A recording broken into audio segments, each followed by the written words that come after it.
Hey YouTube, Lawler here as always. We got a quick roster update for you guys for the weekend. A couple things that we've already talked about, but primarily just domino pieces falling into place. We talk about pivotal moments and kind of organizations that as soon as they secure the roster, the rest fall into place. It's kind of what's happening in some of the minor regions. So as always, if you guys want to stay up to date, easiest way to do so in the description down below. Check out the RLCS roster document. Makes it really easy.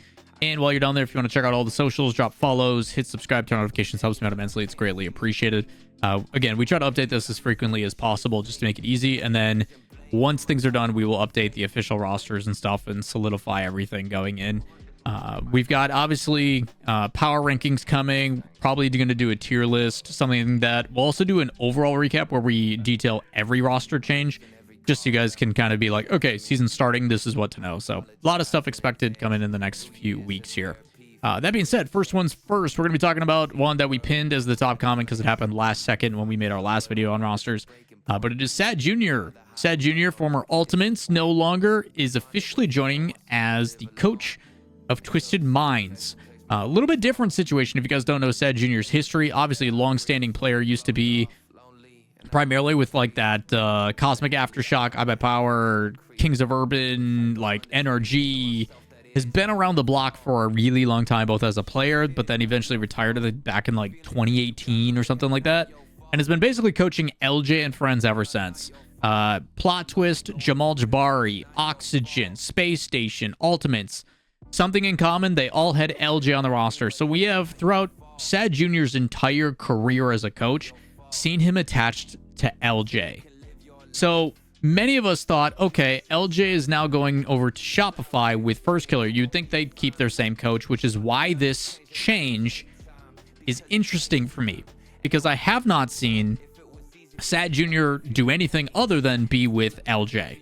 So for him to not only not follow that track, but then to completely shift gears and go all the way over to a different region, let alone MENA, is very interesting. He's going to be working with the two natives in TRK and Naupo, or Nobu, I think you say his name officially.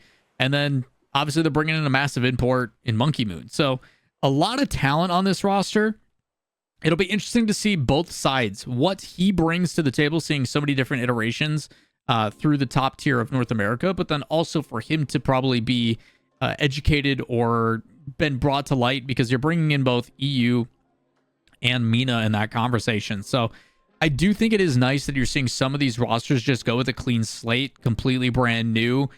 It's like they're assembling the Power Rangers or whatever you want to call it, one from every different type of thing, different region. Maybe all that blending of cultures and experiences from elsewhere does give them a leg up. I don't know. I'm very interested to see what Twisted Minds ends up doing, just for results-wise, because we have now seen kind of first iterations of EU teams. MENA still is a big question mark. I'm very excited to see what MENA looks like for the very first time.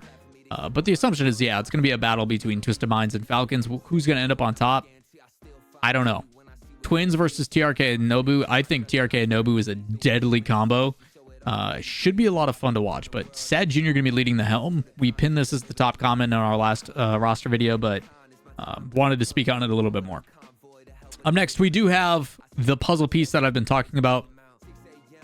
Wildcard, as you guys know, came off their best performance as a top 6 at the World Championship, and many of us hoped that we would not see the stereotypical thing that we see from OCE. For those that are unfamiliar, OCE is pretty notorious of saying, okay, we're not happy with our situation because we haven't been performing as great, and we're going to completely gut it, and we're going to start anew.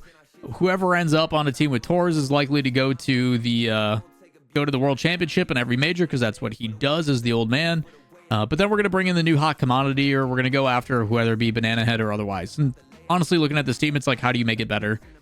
Do you bring in somebody other than Torsauce, even though Torsauce has notoriously always found a way to win? It makes sense for them to stay put. Now, there was conversations a lot around Banana Head as the, in my opinion, best player in the region. Of conversations of potentially going to North America. We also were kind of waiting to see if there was going to be any imports that were brought in with the import rule, allowing them to have one to see if they could level it up a bit. No one took the bait. So because of that, B-Head stays put, Wildcard stays put, no changes to the roster. And I think that's a good thing. I think for the first time, we have a solidified number 1 in OCE that is performing at a very high level, consistent top 8s, trying to make a top 4. It's nice to have something stay together. Now, the thing that I mentioned at the beginning of the video is when we're talking about puzzle pieces, this is the puzzle piece. This is the team that everybody's waiting to see what they do, because if they don't stick, then you're going to try to pull any others that you can.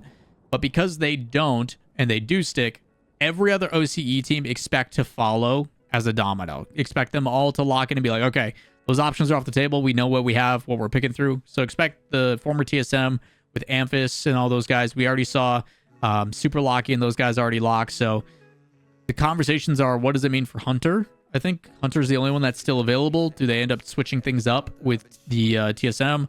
What is the former Power roster doing? What's Ground Zero doing?